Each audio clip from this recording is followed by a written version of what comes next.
Kembali lagi di VBox.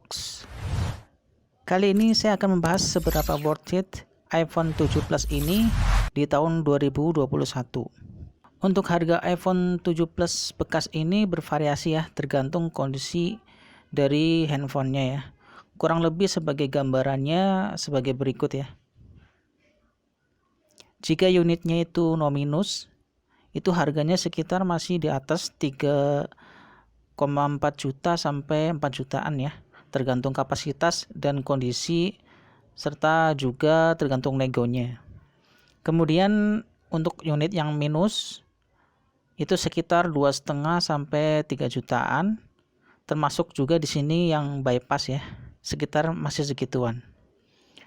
Adapun unit yang banyak minusnya ada di sekitaran 1,8 juta sampai 2 jutaan. Tapi saya tidak rekomendasikan karena ini bakal kurang nyaman dipakai ya. Untuk harga sewaktu-waktu bisa berubah ya. Dan akhir-akhir ini sedang booming iPhone bypass ya.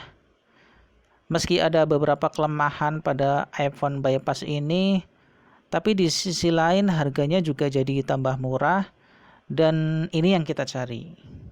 Dan yang saya beli ini iPhone 7 Plus 128GB bypass WiFi only. Harganya sendiri 2,5 jutaan ya.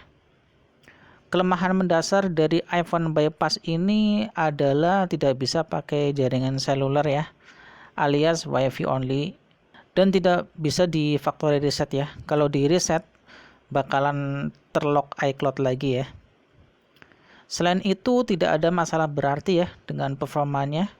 Notifikasinya juga masih real time, tidak ada delay ya. Karena bypass sekarang ini sudah jauh lebih baik dibandingkan bypass beberapa tahun yang lalu ya. Mungkin di channel sebelah ada yang bilang harganya 2 juta atau 2 juta lebih dikit, tapi harga pasarannya masih di atas 2,5 juta ya jika kita cari di online shop ya. Kemudian kembali ke topik awal ya. Seberapa worth it iPhone 7 Plus ini di tahun 2021 ya. Sebelum lanjut, boleh dong minta bantuan dengan subscribe channel ini ya. Terima kasih. Pertama yang membuat iPhone 7 Plus ini worth it adalah modelnya ya. Yang masih cukup bagus meski masih mengusung layar jadul ya, 16:9 yang belum full screen. Tapi beneran deh, ini masih terlihat cakep dan masih sangat enak dilihat. Dan kesan premiumnya masih berasa banget ya. Bedalah dengan handphone-handphone yang kelas menengah saat ini sekalipun. Layarnya sendiri warnanya lebih ke arah soft ya, tidak terlalu gonjreng. Jadi lebih enak di mata sih. Sebagai perbandingan ini saya bandingkan dengan handphone Meizu ini. Warnanya terlihat lebih kalem iPhone 17 ini. Ya tergantung selera ya. Ada yang suka gonjreng, ada yang suka soft seperti ini. Tapi tetap sih kualitasnya tetap jos nih iPhone. Dan satu lagi itu speakernya sangat bagus banget ya. Tidak cempreng. Dan suaranya itu detail banget ya. Sangat berbeda dengan beberapa handphone Android ya, meskipun yang kelas atas ya, karena memang iPhone ini memang suara speakernya khas ya, dengan kualitasnya yang sangat bagus ya.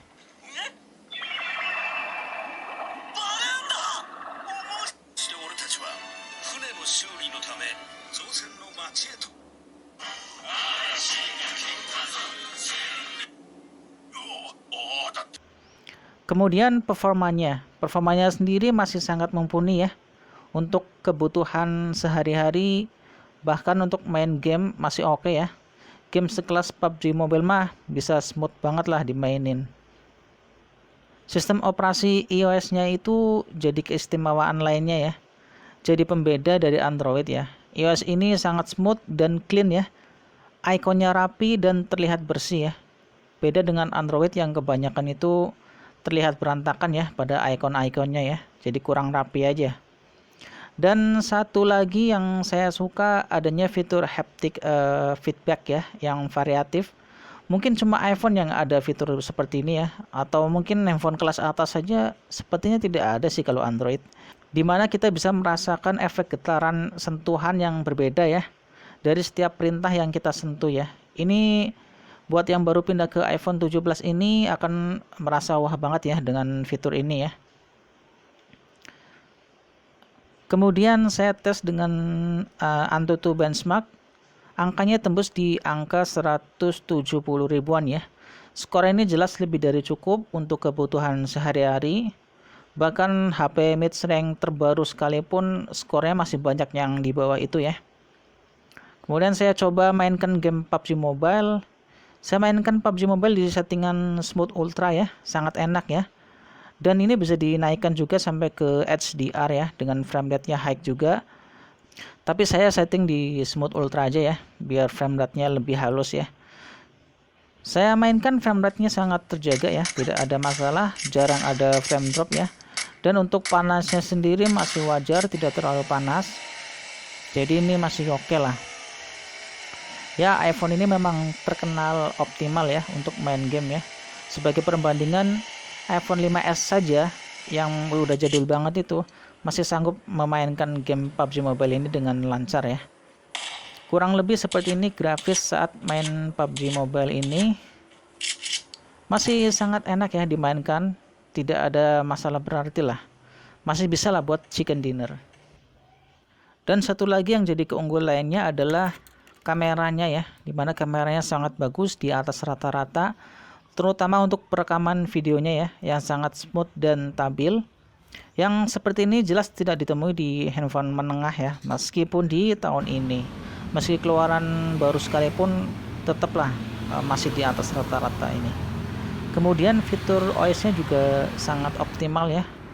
Jadi hasil video sangat stabil dan masih layak lah buat bikin konten untuk di handphone ini. Kemudian fokusnya itu sangat cepat dan smooth ya. Beda dengan Android yang kadang suka kasar saat pindah fokus.